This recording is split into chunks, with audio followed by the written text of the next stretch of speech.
dans Famille nombreuse, la vie en XXL, les téléspectateurs ont découvert de nouvelles tribus. Parmi elles, celle de Laetitia Provenchère, maman solo de 4 enfants, le petit Nolan, 3 ans, et les triplés d'1 an, Amy, Lina et Noélia. Elle les élève seule depuis la mort de son mari Guillaume, sapeur-pompier volontaire, dans un accident du travail. Auprès du podcast Le Tourbillon, la jeune femme raconte comme elle a annoncé la triste nouvelle à son fils Nolan, alors âgé de 2 ans au moment de la disparition de son papa. Sébastien est tombé d'une échelle. Et au moment de l'accident, Laetitia Provenchère, alors enceinte de 2 mois, se trouvait à 4 heures de route. Elle a donc rejoint son cher et tendre en laissant son fils à sa grand-mère. Le dimanche, quand je rentre, avant de savoir qu'il n'y avait pas de suite pour Guillaume, Jen parle avec Nolan et lui explique que papa a eu un gros bobo, se souvient celle qui a pu compter sur la générosité de proches.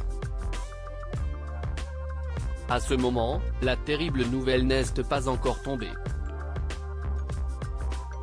Finalement, la jeune maman est confrontée à la mort de son époux. Puis, elle rentre retrouver son petit garçon et prend la décision de lui dire toute la vérité, sur les conseils d'une pédopsychiatre qui indique qu'il est préférable de ne pas tourner autour du pot.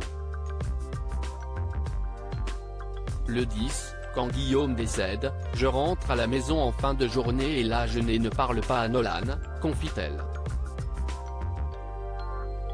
Je ne lui en parle que le lendemain car j'avais peur de le lui annoncer juste avant qu'il fasse sa nuit.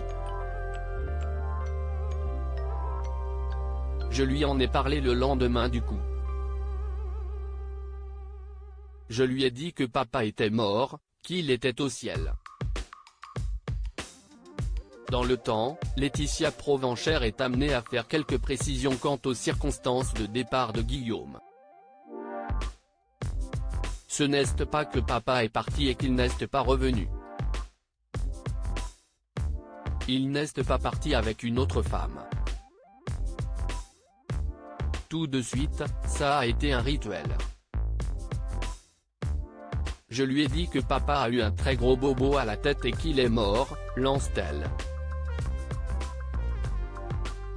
Puis, il est aussi utile à un moment donné de préciser le fait que papa soit au ciel car Nolan a développé une espèce de lubie pour les avions. Je lui ai expliqué que non, qu'il est au paradis et que si est là où vont les gens quand ils sont morts, conclut-elle. Un moment extrêmement difficile pour la petite famille.